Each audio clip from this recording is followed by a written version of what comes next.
tendo sido amaldiçoado, queimado, perdido e banido durante 1000 anos, o livro de Enoque voltou à circulação há 2 séculos. A versão atual do livro de Enoque foi escrita em algum momento do século II a.C. e teria sido popular pelo menos durante 500 anos. O mais recente texto foi aparentemente escrito a partir de um manuscrito grego, que por sua vez já seria uma cópia de um texto ainda mais antigo. O original foi provavelmente escrito em aramaico ou hebraico, apesar de já ter sido considerado um livro pós-cristianismo, devido às semelhanças com as terminologias e ensinamentos cristãos. Mas descobertas de cópias do livro entre os manuscritos do Mar Morto provam que o livro data de um período ainda anterior à época de Jesus. Eu sou Sidney Góes e você está no Placebo. Vem comigo que no caminho eu te explico.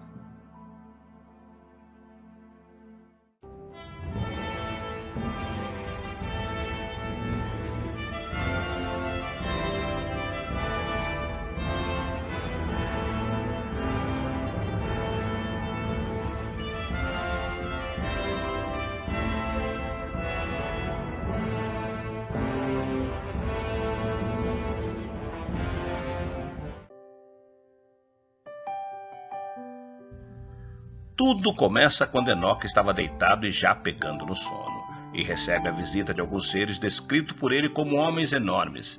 Eles pediram a Enoque que os acompanhasse sem medo, comunicasse à sua família porque iria estar com o Senhor dos céus. Homem de fé e servo dedicado ao Senhor, Enoque assim o fez.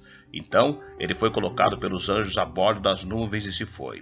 Em sua viagem, avistou um lugar cheio de cristais, e lá chegando viu lindas estrelas e planetas debaixo de seus pés.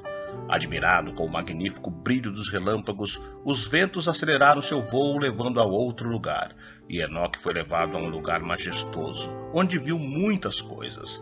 Esse lugar era reservado aos justos e para os que serviam ao Senhor, por isso era chamado de Primeiro Céu.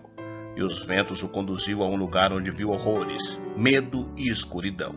Enoque chegava ao segundo céu, um lugar tenebroso com as mais diferentes torturas e desespero. Os que ali estavam recebiam tal castigo por induzir os humanos a pecar, revelando conhecimentos secretos. E mais 8 céus foram visitados, totalizando 10 céus. Diante de tantas visões e sem a capacidade de assimilar tudo aquilo, Enoque sofreu um choque e caiu exausto.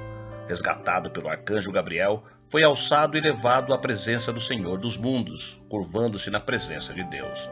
Foi convidado a sentar-se à sua esquerda. Foi-lhe dada a missão de retornar à terra por 30 dias para levar a mensagem de Deus aos homens, sob a instrução do arcanjo da sabedoria Pravuil, responsável por todas as obras do Senhor. Enoque recebeu livros e uma pena de escrita para iniciar a missão, porque retornaria em definitivo para junto do Pai Celestial. Passado 30 dias, quase 2.000 pessoas o recepcionaram para despedir-se. E após conversar com os homens, o Senhor enviou seus anjos que o levaram Enoque para junto de si. Ao chegar ao primeiro céu, Enoque viu um grande mar, maior que os mares da terra. O levaram para os anciãos e os dirigentes das ordens estrelares. Lá ele viu 200 homens alados que gerenciavam as estrelas e suas funções nos céus. Em frente ficavam as tesourarias onde os anjos detêm seus terríveis depósitos, e esses mostraram a Enoque a tesouraria do ovário pura como azeite de oliva, e lá viu todas as flores da terra.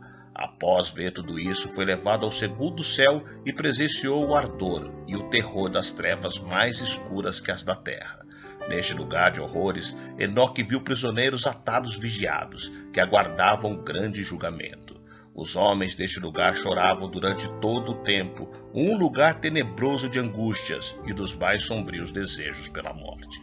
E após ver tudo isso, foi levado ao norte que ficava o terceiro céu, um lugar ainda pior, uma mistura de trevas e escuridão que sufocava os que lá estavam. A única luz que resplandecia advinha de um rio cheio de lavas incandescentes e o fogo estava espalhado por toda a parte. O frio cortante, a sede e os tremores multiplicavam os tormentos desse lugar. E lá estava a pior ordem de anjos impiedosos que portavam armas terríveis, inimagináveis para executarem as formas de tortura que nenhum ser humano era capaz de imaginar. E Enoque foi conduzido ao quarto céu.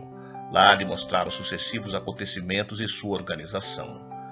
Viu que o sol era maior que a lua, viu a formação do dia e da noite, viu que sua composição se fazia por ciclos, viu 8 grandes estrelas seguindo continuamente o Sol.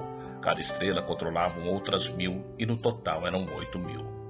Essa majestosa manifestação do universo era acompanhada durante o dia por 15 milhares de anjos e à noite juntava-se 1000 anjos.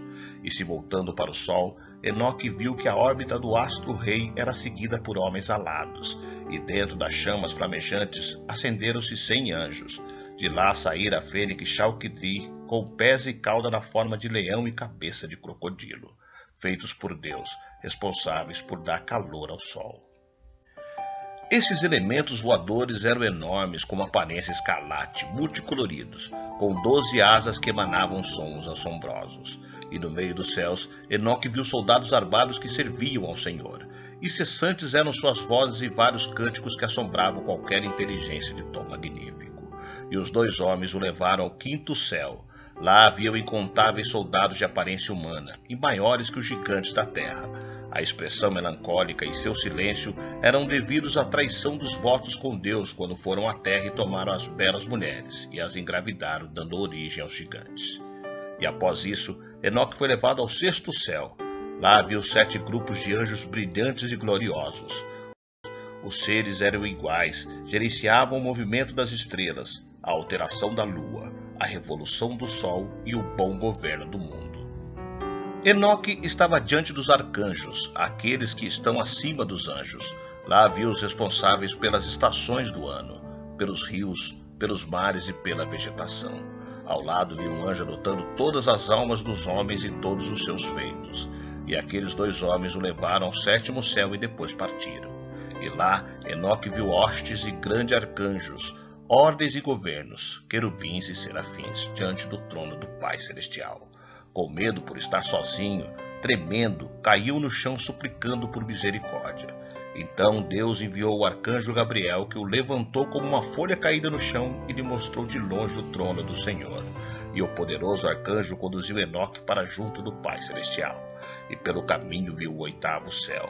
Lá Enoque viu que muda as estações, a seca e a umidade, e os 12 signos dos zodíacos que ficam acima do 7º céu, e seguiu seu caminho passando pelo 9º céu, onde estão localizadas as casas celestes dos 12 signos do zodíaco. Então, finalmente, Enoque chega ao 10º céu, e o arcanjo Gabriel lhe apresenta a face do Rei do Universo.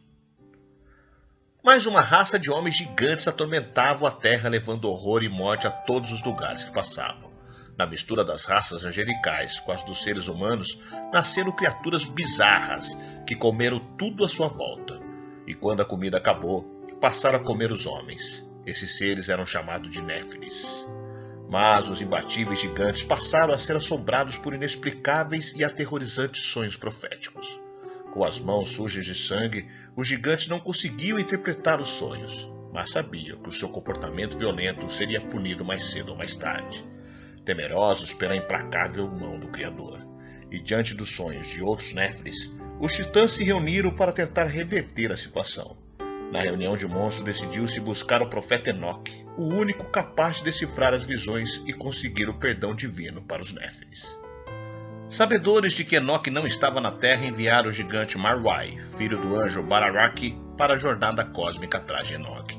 E os ventos fortes o levaram do mundo habitado, passando para a desolação até cruzar com Enoque no grande deserto. Com os pedidos de súplicas em mãos e a frustrada tentativa de interceder junto a Deus, Enoque apresentou a Marwai uma tabuleta contando presságios e o anúncio de que o fim estaria próximo. A tabuleta foi enviada a Samiasa, líderes dos anjos caídos, proclamando o julgamento de Deus, por tudo que fizeram as mulheres e seus filhos. Como não houve arrependimento, o dilúvio pôs fim a todos os seres vivos. Entre os pergaminhos encontrados em Kímel estava o livro dos gigantes, que, embora incompleto, os fragmentos trazem uma história complementar ao relato do profeta Enoque. Os Néfilis e os anjos desertores sabiam de que, como resultado de ações violentas, enfrentariam a fúria de Deus. Os pergaminhos foram danificados, mas a direção do texto é óbvia. Num ato de desespero, enviaram um dos Néfilis para fora da terra à procura de Enoque, atrás das interpretações dos sonhos e para pedir sua intervenção com Deus.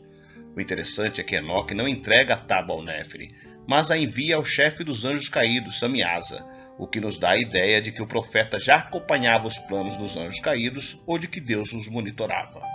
A história dos anjos caídos é um desses eventos que aparecem em quase todas as civilizações da antiguidade. Faz parte da mitologia hindu, judaica, sumeriana, inca, entre outras tantas. Acontece que, de acordo com os antropólogos, o dilúvio é relatado em centenas de povos e culturas diferentes do planeta. Existem fontes americanas, asiáticas, sumérias, assírias, egípcias e persas de forma semelhante ao episódio bíblico. Por exemplo, para os incas, o deus Viracocha teria mandado um dilúvio para acabar com uma raça de gigantes e, após isso, designado a repovoação da terra a 2 irmãos. Para os maias, deuses criaram seres para povoar a terra, mas os homens se tornaram arrogantes. Então, insatisfeito, mandaram o dilúvio para exterminar com a raça, e ninguém foi poupado. O dilúvio sumeriano traz o semideus Gilgamesh em suas andanças em busca da imortalidade. Encontra 2 seres imortais, os quais contam a ele a história do dilúvio, que havia sido mandado pelos deuses, para exterminar com a humanidade desobediente. Já no dilúvio grego, Poseidon, amando de Deus, resolve mudar a terra para pôr fim à humanidade que havia aceitado o fogo de Prometeu no Monte Olimpo. Enfim, o único consenso nessas histórias é que os que habitavam o planeta não obedeciam os deuses, e foi necessário um evento a nível mundial que o exterminasse, destruindo também toda a humanidade.